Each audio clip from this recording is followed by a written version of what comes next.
pas mal qui croient en Dieu et obéissent à des bouquins. Aussi fallait être religieux pour savoir aimer son prochain. Comment peut-on être convaincu de voir de s'agenouiller sous la menace d'un inconnu dont l'existence reste à prouver? J'avoue que j'ai du mal à comprendre ce dévouement inconditionnel qui pousse tant de gens à dépendre d'un créateur universel. On parle d'un gars autoritaire qui a des pouvoirs qui arrivent du ciel, avec assez de vocabulaire pour faire des livres et des fidèles. Si tu tiens bien et que t'obéis, t'iras peut-être pas en enfer, mais je te préviens pour le paradis, t'as intérêt d'être exemplaire.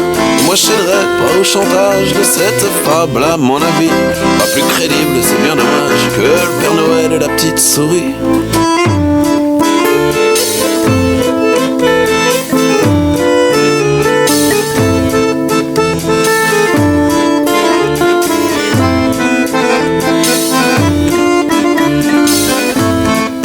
Ensuite y en a qui ne croient en rien d'autre que leur boîte à opinion, comme si pour être bon citoyen fallait se dispenser de réflexion.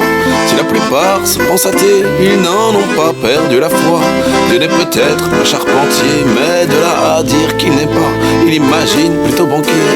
Au paradis de la finance, le progrès c'est le livre sacré qui se vend au prix d'une redevance. La messe livrée à domicile pour se prosterner devant le canapé, devant des émissions débiles, rythme de simple publicité.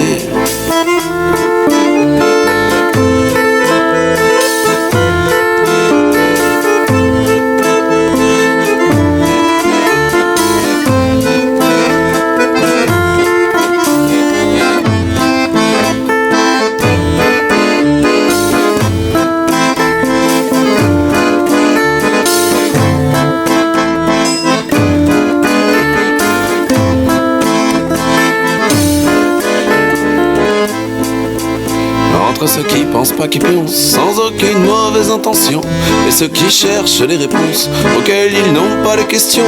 L'espèce humaine est mal barrée et je t'assure que ça me fait pas marrer de voir les gens croiser les doigts plutôt que de décroiser les bras.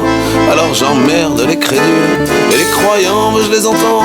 Pour être sûr d'avoir du recul, j'écoute de loin, c'est suffisant. Les voix de surhomme tombées du ciel ou d'une merde télévisuelle, il est pas prêt de foutre le bordel dans ma joyeuse vie d'infidèle.